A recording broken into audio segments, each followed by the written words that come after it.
My name is Makenzie O'Connor, and I am most interested in understanding the entanglement of self-destructive and self-expressive behaviors. Broadly, this is an exploration of architectural interventions for improving mental health. To capture my various design efforts, I've established Project Head.Hands.Heart. This project is an ongoing exploration of the reciprocal relationships that form the connective tissue between the head, hands, heart, and each of their sensory extensions. I'm asking how the built environment influences human sensory perception in an effort to better understand this relationship between self-destruction, self-expression, and the built environment. Currently focusing on intergenerational design, I'm addressing intergenerational trauma by exploring a biophilic approach to building soft architecture that provides visceral safety through perceptual emancipation. Before breaking this apart, I'll first share why this work is important and my personal connection to intergenerational trauma. Suicide is the sixth leading cause of death globally for 15 to 49-year-olds, and trauma is being argued as one of the most urgent public health issues in the West. My connection to the human community is motivation enough, but I am also intimately connected with these challenges. These are the 4 generations of women who I have been closest with in my life. I'm the chubby baby. These women were endlessly loving, but ailed by personality disorders, PTSD, and severe depression. My biological grandmother, who I'm holding hands with in the top right image, committed suicide. Though suicide is a striking marker for mental health, the daily burden of trauma and its expression of self-harm is decreasing the quality of life for many. Researchers posit that the body itself is a form of trauma transmission via epigenetics. When looking for other intergenerational overlap, we find the home. Home as environment and home as body. The physical body, its sensory organs, provides an interface between the central nervous system and the environment. Trauma changes how a body perceives safety in the environment. As safety is one of the most important aspects of mental health, I'm asking how design can facilitate a feeling of visceral safety.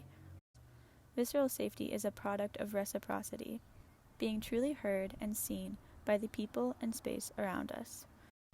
Finnish architect Juhani Palasma discusses the reciprocality as an exchange. He writes, "In the experience of art, a peculiar exchange takes place. I lend my emotions and associations to the space, and the space lends me its atmosphere, which entices and emancipates my perceptions and thoughts." Perceptual emancipation is about freedom of expression, and this is how I understand self-harm, as an entanglement of self-destructive and self-expressive behaviors. Those who engage in self-harm practices are performing embodied, socially situated acts of healing, survival, and self-creation in a physical attempt to retell complex, fragmented stories of abuse, existential angst, trauma, and loss of self. I propose that space can be intentionally designed to better allow what's in to come out. Perhaps we can think of self-destruction as misdirected, self-expressive energies. My first design effort manifested as a biophilic design. I looked for materials that would provide reciprocity and acknowledgement of life. What better than a living counterpart? Biophilic-inspired design accommodates sensory sensitivities and utilizes tactile, auditory, and visual stimuli to provide a broader opportunity to connect, interact, and be part of the space without the pressure of normative interaction. On the design continuum, my initial interventions fall within the product realm. However, these are small steps towards rethinking the home more broadly.